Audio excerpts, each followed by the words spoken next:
Gabriel, ¿cómo estás? Muy buenas tardes. ¿Qué tal, Carlos? Muy buenas tardes a ti y a todo el auditorio. Gracias, Gabriel. Pues como lo digo, un problema más. Ahora es una institución privada que sin duda también debió haber sido regulada, pero pues los afectados están ahora marchando en las calles de la Ciudad de México pidiendo sus recursos, Gabriel.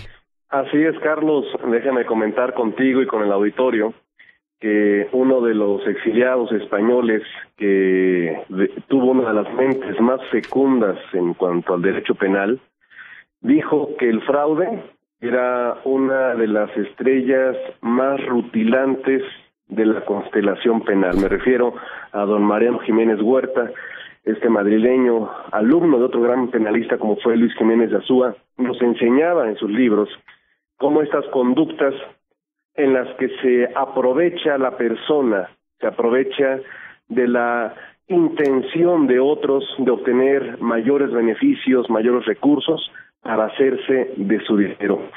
Carlos, auditorio, el esquema Ponzi se llama así en honor a un italiano, Carlo Ponzi, que en Estados Unidos llevó a cabo uno de los fraudes más grandes, captando los recursos del público en aparentes situaciones de inversión. Este esquema, desafortunadamente, Carlos, auditorio, ha estado presente de manera constante, rutilante, para utilizar las palabras de don Mariano Jiménez Huerta, en todas partes del mundo. Hace algunos años tuvimos los casos de Madoff, el caso Stanford, que también pegó en nuestro país, pero México ha sido susceptible de manera constante a este tipo de situaciones tan problemáticas, porque tenemos los casos de las cajas de ahorro en diferentes partes del país, lo que motivó el surgimiento del Barzón, un movimiento social que aún subsiste hoy en día, y hace algunos años en la Ciudad de México y en algunas otras entidades, el caso de esta empresa Publi13, que también dejó afectadas a cantidad de personas a lo largo y ancho de esta ciudad y de otros estados. Ahora nos encontramos con FICREA, que era una sociedad financiera popular, una entidad que está permitida por la ley, que tiene que estar bajo la vigilancia de la Comisión Nacional Bancaria y de Valores, y que tiene como finalidad poder captar recursos del público, prestarlos, dar créditos, hacer inversiones, etcétera. ¿Y qué nos estamos encontrando hoy en día, Carlos, auditorio? Que desafortunadamente vuelven a fallar los sistemas de vigilancia del sistema bancario. Así es. Desde el mes de marzo, de acuerdo con la información pública disponible, se sabía ya de las operaciones irregulares que estaba llevando a cabo esta entidad de FICREA, que está creada, dirigida por una persona que inclusive trabajó tanto en Hacienda como en Afinsa, de lo que deviene que tenía un conocimiento puntual, no solamente de los órdenes normativos, sino de las formas operativas de este tipo de entidades financieras. Ahora bien, si desde marzo esto se sabía, lo que llama la atención, lo que es preocupante, Carlos, auditorio, es que el 17 de octubre la Unidad de Inteligencia Financiera de la Secretaría de Hacienda presenta ya una denuncia ante la Procuraduría General de la República, pero a pesar de esto, del 17 de octubre, todavía el 3 y el 4 de noviembre, es decir, 2 semanas después, esta entidad logró movilizar 400 millones de pesos más. Es decir, no hubo ni siquiera el cuidado de tomar lo que se conoce procesal y penalmente hablando como medidas cautelares, que son el aseguramiento de cuentas, o que también se le puede denominar embargo de acuerdo al esquema procesal que se siga. Pero no hubo ni siquiera la previsión para que, una vez identificados los problemas, se tomaran de manera inmediata las acciones correspondientes.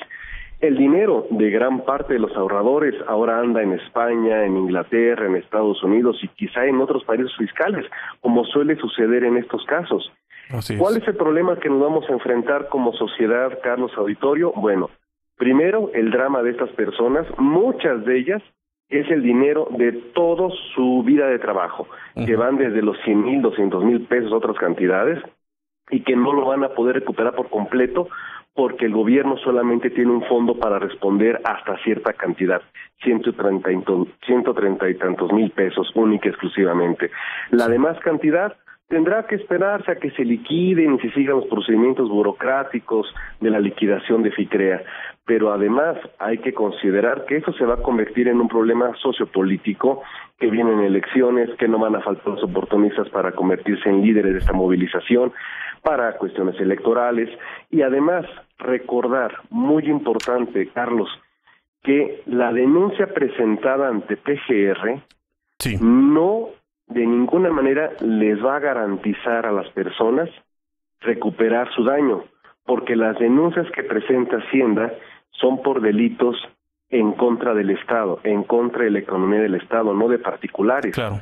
Por eso es tan importante que estas personas que las entiendo, se les entiende que están ahorita en un dolor terrible porque se quedan de la noche a la mañana, se quedan sin un centavo, sí tienen que presentar una denuncia ante la PGR por un delito federal que, salvo precisiones técnicas y la revisión del contrato, puede ser en la administración fraudulenta y que sí es de competencia federal, para que la PGR, con base en los tratados de asistencia jurídica que tiene con Estados Unidos, con España, con Inglaterra, puedan empezar a inmovilizar las cuentas antes de que ese dinero desaparezca por completo. Así es, pero no es, el futuro para ellos no es halagüeño, o sea, aunque lo recuperaran sería muy largo plazo o prácticamente es casi imposible que recuperen al 100% esos recursos.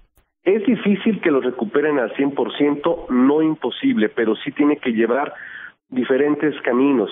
La ruta que está siguiendo el gobierno en estos momentos es lo que le obliga a la ley, pues pagarles el fondo y vender los activos y con eso empezar a hacer la repartición, siempre y cuando se paguen impuestos primero, se paguen salarios y después proporcionalmente se reparta.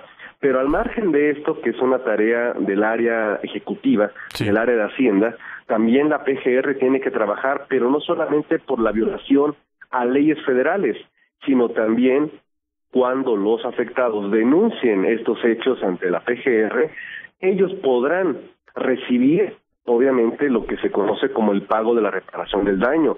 ¿Con base en qué? Con base en lo que logre la PGR a través de los instrumentos mencionados, asegurar depósitos, cuentas de inversiones en paraísos fiscales, en cuentas en los países que se han comentado en la opinión, en los medios públicos, que estos dineros fueron llevados. Por eso es muy importante que todos los afectados, independientemente de sus movilizaciones, protestas que están llevando a cabo y que seguramente van a llevar a cabo durante muchos meses, no pierdan de vista que también tienen que presentar una denuncia de esta naturaleza. Pues ojalá que estén bien asesorados y sigan esa recomendación que tú nos haces. Sin embargo, lo que queda, Gabriel Regino, pues que hay huecos en los órganos reguladores que permiten que esto ocurra, ¿no?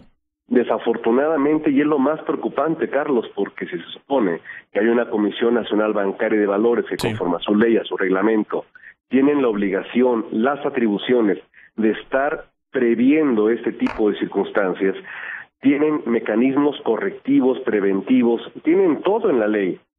La pregunta es, ¿a qué obedece que teniendo conocimiento desde marzo del 2014 de irregularidades, hayan tardado tanto en actuar a destiempo y de forma ineficaz?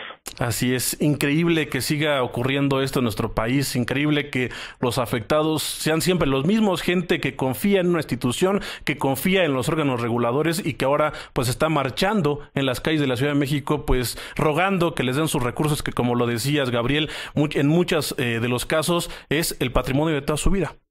Y como bien lo dices, Carlos, otro problema más a los que ya tenemos en estos momentos en nuestra dolida nación. Como si faltara uno más. Un abrazo para ti, para todo el auditorio, en Twitter, @Gabriel Regino, y aunque no es el entorno más adecuado, que se pase lo mejor posible estas próximas festividades. Igualmente para ti, Gabriel, nos escuchamos la próxima semana. Fuerte abrazo, Carlos. Hasta luego.